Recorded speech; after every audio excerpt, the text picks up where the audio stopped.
capek tapi puas sih. Assalamualaikum warahmatullahi wabarakatuh. Kembali lagi dengan saya Mama Zian.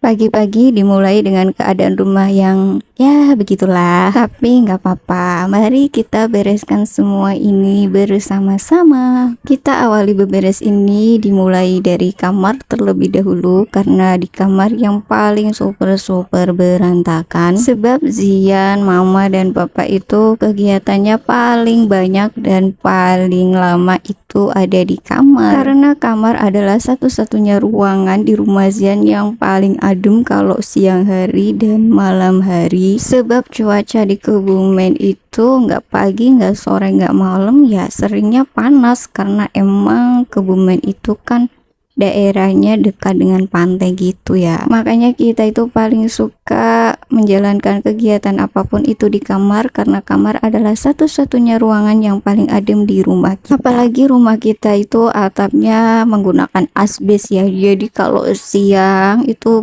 panasnya Masya Allah banget. Sehingga itu kita kalau selain di ruang kamar, misal siang-siang bahkan kadang malam juga, itu rasanya kayak udah deh kayak di neraka, keringet langsung bercucuran dengan derasnya. Tapi ya udah nggak apa-apa, kita syukurin aja karena kita masih punya tempat untuk berteduh. Dan setelah menikah kita juga udah bisa langsung pisah dari orang tua, sehingga kita bisa mandiri semandiri-mandirinya. Ini adalah rezeki dari Allah yang begitu besar untuk aku, dan aku juga tahu kalau rezeki kemandirian setelah menikah yang aku punya ini adalah impian banyak orang di luar sana yang hidupnya masih bergantung dan tinggal satu atap bersama orang tua atau mertua. Saat aku mendengar cerita dari teman-temanku yang hidupnya masih satu atap dengan mertua atau orang tua, selain banyak rasa tidak enaknya, mereka juga harus berjuang ekonominya untuk bisa tetap stabil, karena kalau mereka tidak membelikan keperluan yang ada di rumah itu rasanya katanya nggak enak banget.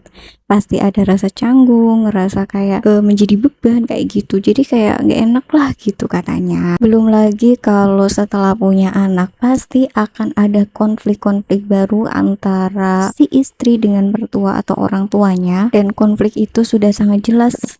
Konflik apalagi kalau selain perbedaan parenting antara orang tua dan istrinya. Ya kalau hal-hal seperti itu terjadi, mau tidak mau sebenarnya suami harus bisa menjadi penengah antara istri dan orang tua atau mertuanya sih. Tapi kan hal itu bukanlah hal yang sangat mudah, sehingga masih jarang sekali ada suami yang bisa menjadi penengah di antara istri atau orang tua. Bahkan tak jarang malah akhirnya menjadi konflik baru antara si istri dan si suami. Maka dari itu, karena aku mengetahui banyak sekali cerita-cerita teman-temanku yang mereka katanya setelah menikah tapi belum bisa mendapatkan kebebasan atau sebuah kemerdekaan gitu ya, karena proses mereka masih dalam tahap awal pernikahan yang memang belum bisa berpisah dari orang tua. Makanya aku bersyukur sekali karena dari awal menikah aku sudah bisa pisah rumah dari orang tua ataupun mertua, sehingga aku dan suami benar-benar bisa mandiri dan bisa menerapkan parenting kita sendiri. Ya meskipun ada beberapa hal yang memang terkadang kita masih membutuhkan bantuan orang tua, karena memang usia pernikahan kita masih dalam tahap yang 15,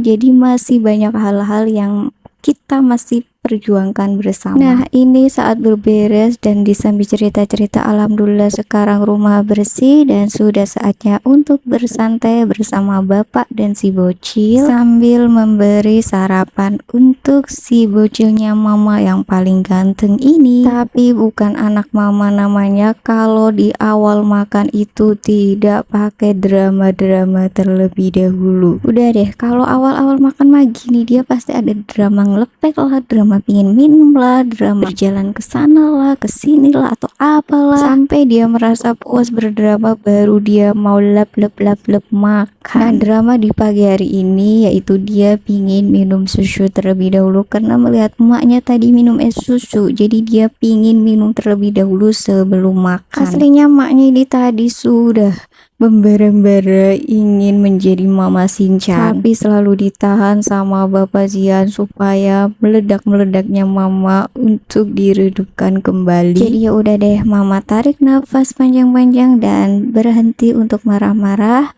sehingga si bocil akhirnya juga mau makan. Ya seperti inilah perdramaan emak-emak yang punya bocil lagi super aktif seperti Zian ini. Ya sudah, kalau begitu Mama Zian mau nyuapin Zian makan dulu sambil meredakan emosi yang hampir meledak. Dan terima kasih sudah mengikuti keseharian Mama dan keluarga hari ini. Maka dari itu videonya Mama akan akhiri sampai di sini dulu, dan sampai berjumpa lagi di video selanjutnya. Dadah.